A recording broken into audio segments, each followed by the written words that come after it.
Hello, and welcome to another episode of Wheel of Horror, the podcast where two best friends spin a wheel every day in the month of October. It picks a movie, and they discuss it. Today we're talking about the 1972 film The Last House on the Left, which was directed by Wes Craven.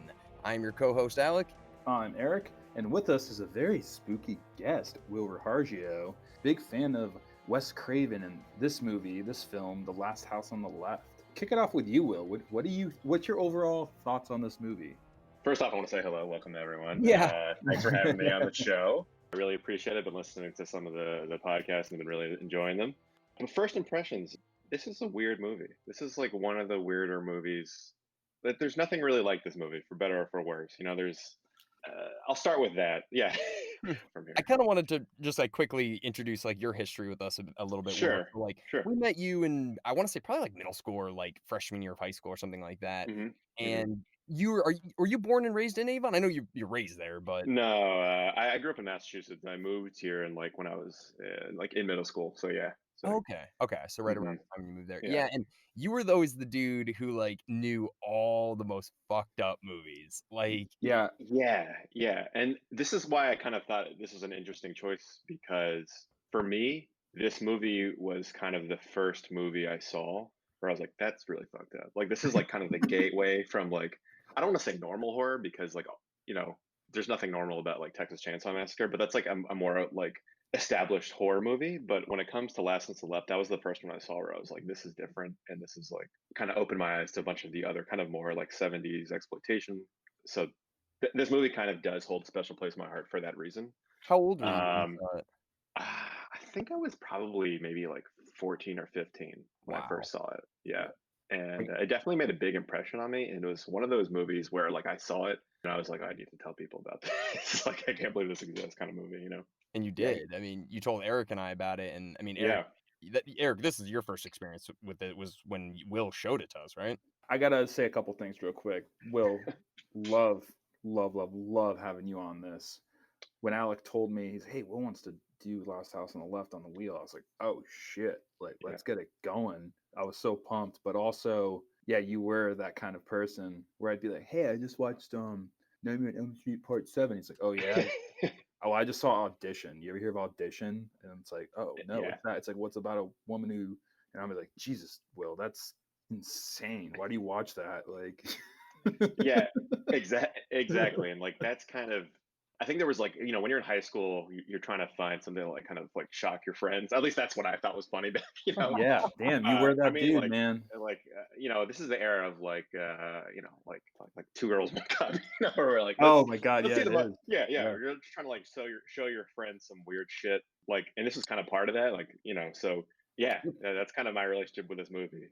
Obviously, my tastes have changed a lot since then, but this is still a pretty out there movie, even now, it's Yeah, this is the kind of movie where people say oh man, Texas Chainsaw Massacre is brutal. It's it is brutal because it's unrealistic kind of. This seems like hmm something that this could really happen to somebody if they took the wrong steps, and it shows how definitely. easily it could happen to somebody. it's an Yeah, extreme scenario. It You could think it's happen. more extreme than Texas Chainsaw Massacre? No, this is not as extreme, but the idea of the fate of having it end up, these killers end up at the same house of the girl who was killed, that's an extreme case. It's insane to right. think that fate would let that happen. But that's why it's so cool, because it's like, well, they're in the same town and it's a small town, it feels like, so why wouldn't they end up their house possibly? Mm. Yeah, for sure. I mean, Well, they go into the city, but it's like a suburb of the area. do you Sorry. guys know where this takes place? Connecticut, It, New York. I they know it say was New York at some point, I filmed in. think, right? So it was filmed in Westport and Weston, Connecticut, which is kind of by Shit. Fairfield, that area. And yeah, because it looks like New England, all those shots. I would assume it was either Long Island or upstate New York, but they do say Corrington or something like that. And I was like, oh, and I looked it up, it's not real. But yeah, I looked up where they filmed it and it was all in Connecticut. And I was just like, damn, it's just, ugh, it's eerie. Yeah, it's around fall that this you see leaves on the trees and they're red and stuff, right? Yeah, yeah, it definitely just has the very similar feeling to what we've seen growing up, I guess. And then obviously living in New York, you're just glad it's Yeah. not like that anymore. Oh, there's that leaf pile fight at the end of the movie too, Oh where they're yeah. tussling around in the leaves. Yeah, it's definitely New England, I feel like. Yeah. Will, I remember you would tell us because we watched it with you and, like, I feel like your little brother was, like, there. Probably, Like, yeah. he's like, "What are you watching?" You're like, "Come on in." He's a serial killer now. But you would, like, tell us all these, like, behind the scenes stuff. You're like, well, as, like, the music was playing, you're like, "You know that guy wrote that? Like, the killer." Yeah, You yeah. would tell us all these things, and I just remember, like, damn, dude, like, Will knows a lot about this, like, these kind of movies. Yeah, again, like, that's kind of, like, what was kinda funny to me, like, again, like, back in the day, just, like, showing people this stuff and being like, "Damn," it was fun to, like, discover things that just really gross people the fuck out, like, that's and this movie definitely does that. I mean, it's like, the story itself is, like, not like, it's kinda standard horror. It's like, I mean, not standard horror, but it's, like, nothing special. It's like people come and do terrible things, to these 2 girls, but the way that it's, like, portrayed and it's told is just, like, so bizarre, and again, it's, like, kinda like nothing else, like, there are scenes in the movie that are, like, just horrifying, and then all of a sudden, like, cuts to the parents baking a cake, it's like, "What the fuck is like, what am I watching?" Yeah, there's that, and there's also the cops that are like Bert and Ernie, like do do Yeah. do do do do Yeah, do, exactly. Yeah, exactly, like like, with which is, like kazoo music in the background, like doo, doo, doo, doo, doo. And I was like, okay, what the hell? We just saw a rape scene, and now we're like making cop jokes and stuff. Like, geez, bounces around. Yeah, exactly, which is also, I didn't realize this when I was younger, but that's the guy from the fucking Karate Kid. I Yeah. noticed that too. Yeah, Yeah, I was like, I never noticed. I was the like, "Oh, shit, sensei, there's." Yeah, sweet the leg guy. yeah, exactly, exactly. You're right, though, Um, Will. The whole movie is such contrast. Everything, them making the cake, the music is, like, horrible when obviously they're, the murders and the rapes are happening, but then it's so comical when you got the cops and all these just goofy things keep happening. And I feel like that's the whole point of the movie is just to show the contrast of how close you really could always be to this. Definitely. Yeah, I agree. And I think the contrast a lot has to do with kind of giving some insight into like these guys, these terrible people. Like, so, if you haven't seen the movie, like basically there's not much to it. These 2 girls are looking for pot. They find these guys, this like group of released convicts, and then they start raping them and then murdering them. And yeah, I mean, again, there's not, Yeah, and then fate happens that they end up the murderers. Their car breaks down, yeah, and the murders happen really close to the house, and they end up sleeping at the parents of the people they just murdered, or one of the girls they just murdered. And in this one, she is killed, right? Yeah. yeah, So in yeah, the remake, she comes back and she's still alive barely. right. In Well, this one, they pick up her body and bring her home. She's dead. I remember you told us this, Will, when we watched it, because even when we were watching it, like, this seems weird the first time, is you see her, like, alive when the parents run out and they find her randomly, they just find her, and she, like, looks up at them for a second, and then the doctor goes, "No, no, no, she's dead." And you're Yeah, like, yeah. because they did shoot another scene where she was alive, so and even in the original one, and they cut it for some reason. Yeah, that's a really bizarre scene. It kind of comes out of nowhere where it's like she just comes, or like the parents come and then she's dead. It's like, how do they know she's there? How do like it's kind of comes out of nowhere and then all of a sudden she's in the house. It's like Yeah. that's a pretty odd scene.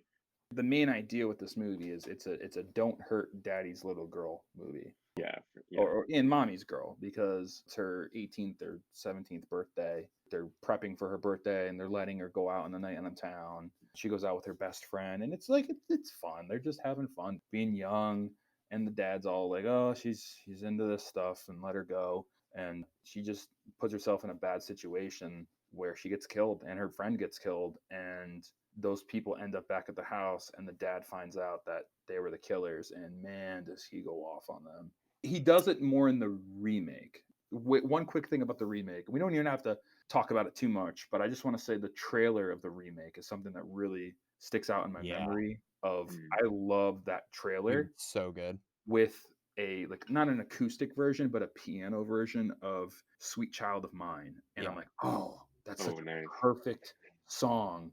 It's a slow version of like Sweet Child of Mine, and then he gets his revenge for the people that hurt his child. It's awesome. It's a good trailer. So if anyone's listening, doesn't want to watch the remake, watch that trailer. That's all I'm gonna say. Have you Yeah. seen the remake, Will? I have actually, like, I saw it in high school, like in theaters actually, Mm. with like a bunch of friends, and like they only like I went with like maybe a group of 10 people, and only like my good friend and I had actually seen the movie. Like we just took the rest of them to see it. They had no idea what they were watching. Aaron Paul's in that one from Yeah, Yeah. pre Breaking Bad, pre Jesse Pinkman. Aaron Paul is in that movie as the bad guy. Well, what did you yeah. think, Will? Do you think it did it justice or? Um, Not really. I haven't seen it like since then. I just remember that it kind of was more one note. I mean, like again, what we are kind of going back to earlier, like the old movie, tonally it's all over the place. Again, there's one scene where they're like murdering a woman, and then the next scene it's like the cops just like running out of gas and getting flipped off by hitchhikers, Hmm. with like kind of funny music playing. I remember thinking it wasn't bad, but I also remember like it just kind of being a little forgettable. I guess again, it was more one note. Yeah, it definitely has that more consistent darkness to it. That's not yeah, you're exactly. There's no comedic element to this one really. But Yeah. I like it more because the girl survives. So then like it kind of makes a little bit more sense. I think they justify how the gang gets to the house in a little bit more of a believable Mm. way, not just like we have company and then like they're just in the house.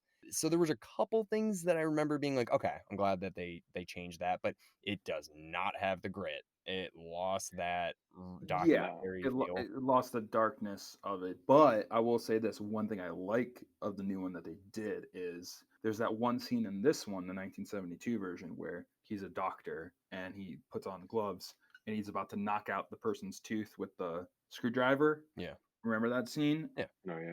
They play that up in the remake. Well, in this one, he's just what does he do for a living? We don't really know, do we? They say he's a doctor, I think, in the Yeah, old but one. he doesn't use his expertise to Right, right. kill people. In this one, he's very smart. He knows how to inflict pain in the remake, and he kind of it shows that more. Like he's a very smart, like engineer type person, where you just messed with the wrong person's daughter, kind of Right. thing. Which I liked. I thought they played that up more in the remake, but yeah, it did look a little too like everyone had makeup on. You know what I Yeah, mean? Like, right. like Aaron Paul looks like really handsome. Like he doesn't look like he's on drugs. This guy, the guy who does the frog impression, who's like sweating, man, he looks like he's on heroin for real. Yeah, he looks fucked up, and the whole movie kind of looks fucked up. I mean, like the first few scenes, like they're gritty as hell. Like they almost look like they're like out of focus, Yeah. and like the shots, they're like almost they're like off center, It's like a and documentary kind of. yeah, exactly. And at first you kind of think like, oh, this is an old shitty '70s movie. Of course it's like this. But then like you think like, oh, this is like Wes Craven. Like he knew what the fuck he was doing, and Yeah. he probably did that on purpose. I mean, he wanted to give it like some sort of authenticity, and it definitely worked in this movie. And Yeah. I think that's why he included all of the crazy, the crazy like contrast and music and stuff. I mean, like the killers in this movie compared to the remake, like have such. I think they're like more sinister again because Oh they're my, not so one note. They have like a range, like kind of have go through like the range of emotions. Like they're it's a kind of spectrum. funny at Yeah, some there's time. there's Exactly. a spectrum of emotions that happen and it happens constantly. And that's what's scary. It's like how can you go from me want to look away from the screen because it's brutal to watch to like literally like Bert and Ernie jokes and like oh the woman with the chickens and it's like what Dude, the like the guy that Yeah. plays Krug, that David Hess guy, like Mhm. he seems like a like he really does that. So like he's such a good actor, I guess. But Oh, yeah. he's he's been in other intense. movies like this too. The house at the end of the road or whatever, which is like Yeah. apparently very similar to this. So you're like, does this guy just like this? I mean, he's like one of the more underrated like horror movie actors I've seen. And in this movie, like, yeah, when he's on the screen, you like just can't look away because he's so real. There's Yeah. scenes where he's funny, or like like there's scenes where he is like scary, and there's also scenes where he's like kind of charming too in some ways. Very commanding. Mm. Right. The whole time, the first time I saw this, I was like, "That's the vampire from Fright Night," or Chris Mhm. Sarandon.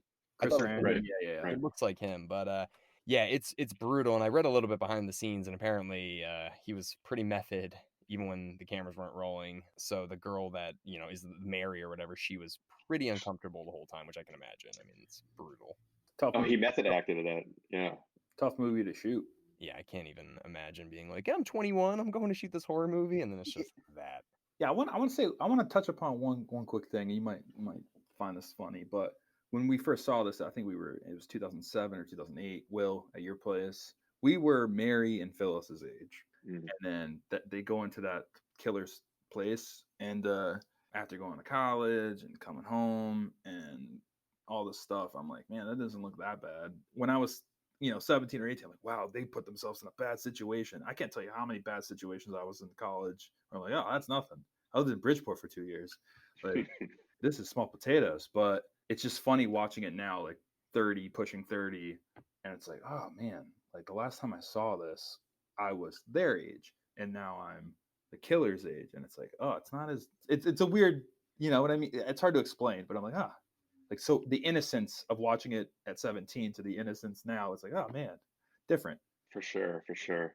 Yeah, and there's that one scene too that always kind of like disturbed me the most was like that scene where he's like Krug is just like on top of her and his like face is right up against her, you Oh, know? yeah. Oh yeah. And Oh, then yeah, and it's like it's uncomfortable to watch. And then after that scene, there's like this kind of sad music playing, Mm, and she just walks away. And even the killers, seem like they feel bad about it, dude, which I didn't really notice in the past. 100%. But yeah, she doesn't care about her life. She doesn't care if you shoot her or stab her. She's just going to just go in the water. exactly. I almost feel like they even seem to regret doing it to the point, and they're just like, let's just kill her. Yeah, Will, you're 100% right, dude. The looks on their faces, they kind of they take a moment where like they just kind of look at each other and they're just like, we're like animals, like we really are, like Yeah, disgusting. But then it goes away pretty quick, and they're like, yeah, let's kill her. And then they're like washing their blood off, they're like, hey, look at you, like it's just like, oh my god, these guys. Yeah. Have you ever seen what's the Rob Zombie one, the Devil's Rejects or the House of a Thousand Corpses? yeah, hmm. Yeah, big influence I feel like from this of just following these serial killers that they're trying to make you like a little bit, kind of. Definitely. There's like a big, you know, as I was watching this, I was kind of thinking about like Wes Craven in general, and I listened to your podcast on Halloween. Mm. You Oh recent yeah. one, and like how I guess like Mike Myers, he's this kind of unstoppable evil force. He's He's just like one, like he just one note, he goes in, he just kills you. Like that's it. In fact, like the less you know about him, the better, because like that's just what he keep it is. He's vague. evil. Keep it vague. You know, He's yeah, evil. he's pure evil. You're Um, right, man. That's it. Yeah, that's what these people are. They are bad. Also, like when they're killing and when they're doing bad things though, like you see like a really like human side to them. There's a lot of like glee that goes into their killing, but Michael Myers doesn't have. He just does it because like that's what he is. Mm. But these guys go in and they're like enjoying like except for the scene we're talking about, like they seem to be enjoying all of it and they get this like kind of sick pleasure from it. And I think that's a pretty like interesting facet to them, is that they seem more real. They see the And they remorse a little bit. They have right, a hint of remorse when they right. do these things. It's like, oh, I just stabbed somebody. Well, you're Oh, right, Will, too, like, in the scene when they're, like, driving when they've got the girls in the trunk and they're, like, having sex just sitting there, they're talking about all of these different murders in history and stuff like that, like, what's the best sex crime and stuff like that, so they're aware of what they're doing, and yeah, you're right, they're, like, taking pride in it, they're almost like, "I wonder if we could be, like, the best at this sort of thing," and Exactly, and like you look at some of other Wes Craven horror movies, and like Nightmare on Elm Street, Scream, like both those guys get the same type of like almost like weird sexual pleasure from murder. Like both Freddy and the killers from Scream. It's like the same thing where there is that kind of element of like glee to their killing, which Mm. gives them again, which I guess separates them from some of these other guys. I Yeah, think it's also there's calculated, I mean, Michael Myers would never throw somebody in a trunk either, he would just be like, "I'm just gonna kill him. I'm not even Yeah, thinking about it." exactly.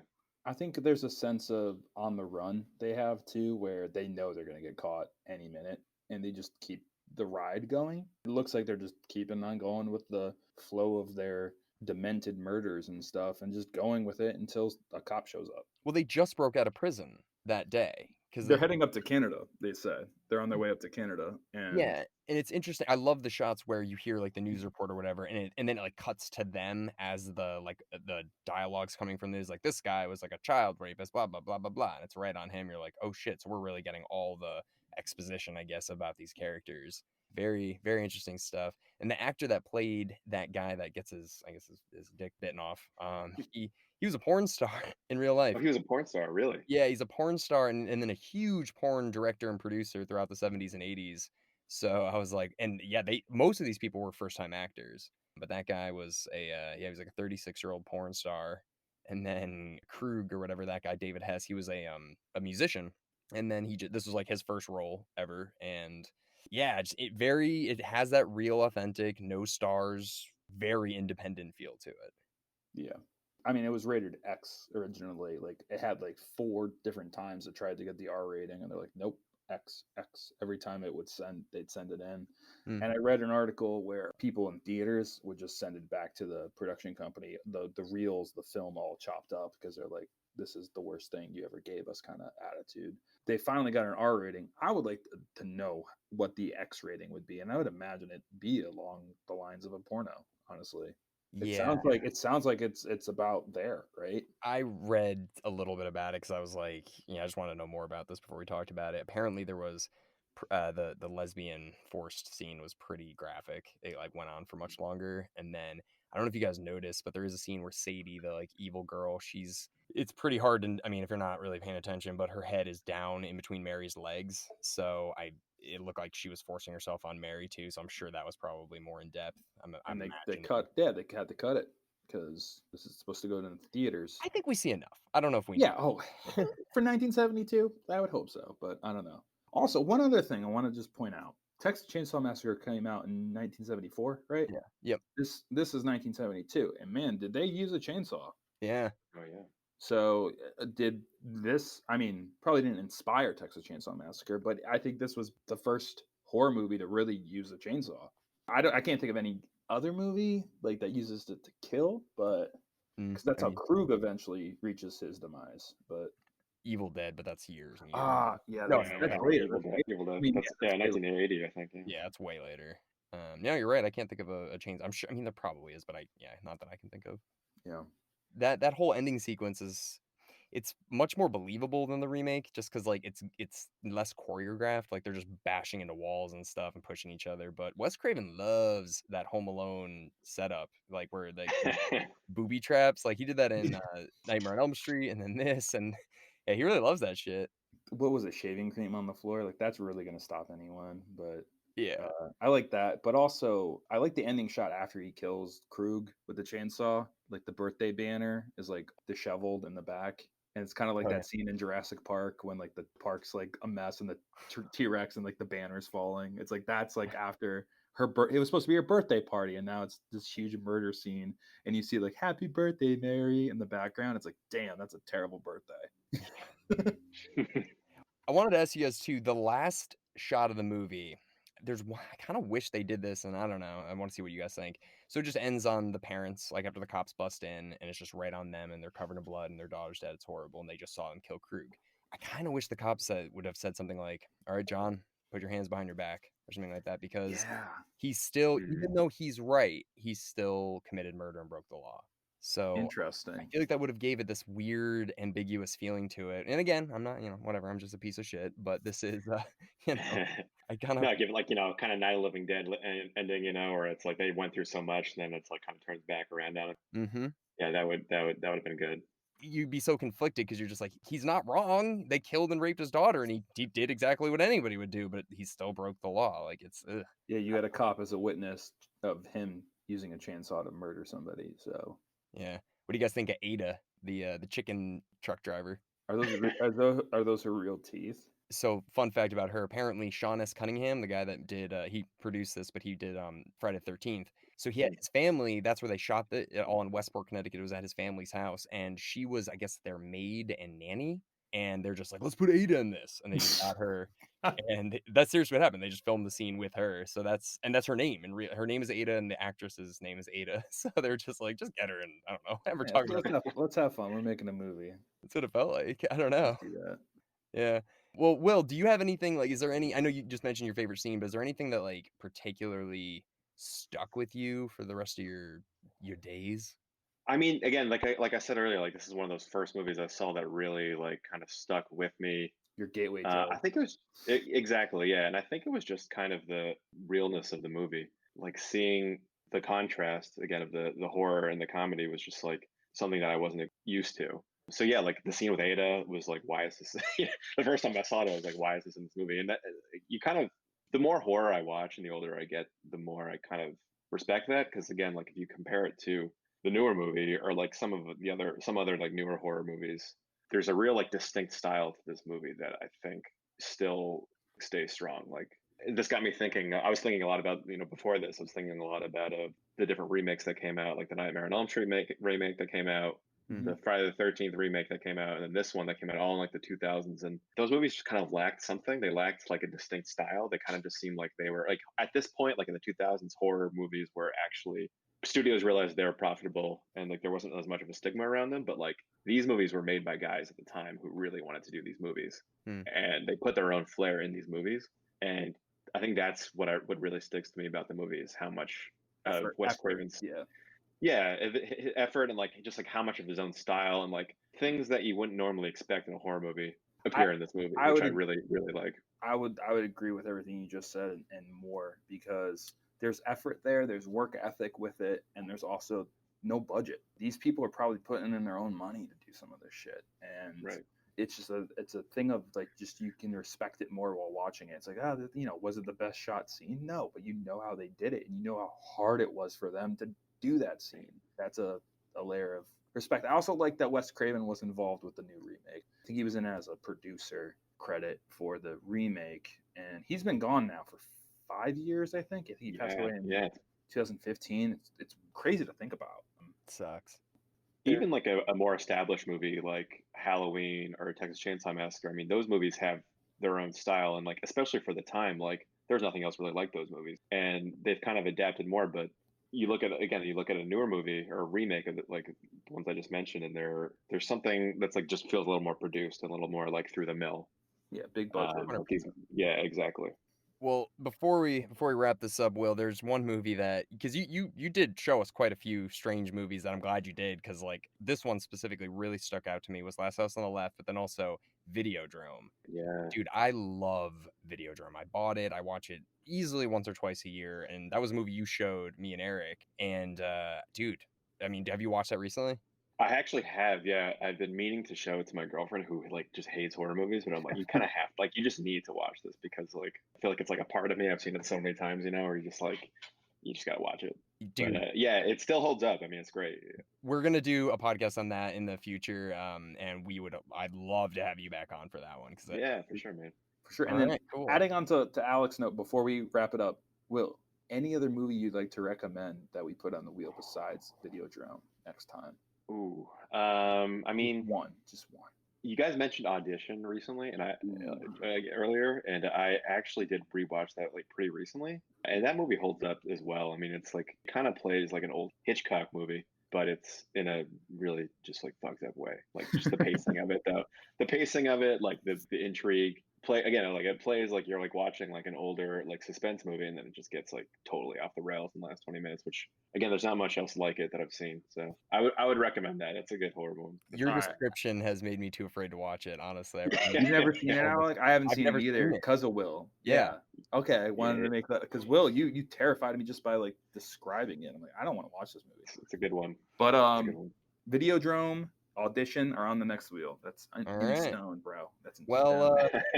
well, thank you so much, Will, that you were like so just you've introduced us to so many awesome things. So thank you so much for being on the podcast. Yeah, man, appreciate it. Thanks for having me on. Yeah. And for anyone listening, if you haven't seen Last House on the Left and you're a horror fan, it's really messed up. So just be aware that it's not for the lighthearted. But anyways, Eric, why don't you spin that wheel? Pulling it up now. Spinning. So, all right, we got The Conjuring. Perfect. Have you seen that one, Will? I actually haven't. No, that's a newer one, right? 2013, if I'm not mistaken. I don't know. Around there. But yeah, I, you Alec, should have check it not out. seen this either. You haven't so- seen it, Eric? Nope. Oh, Yeah, all right. I've been putting this one off. Like, yeah, I'll watch it tomorrow. There's like a whole MCU universe. I'll like, watch it. like there's 50 movies now you have to watch. Okay. Yeah, All I right. heard this one's a scary one. It's I don't want to say anything. All right, cool. Well, we will see you guys, we'll see everybody tomorrow for The Conjuring.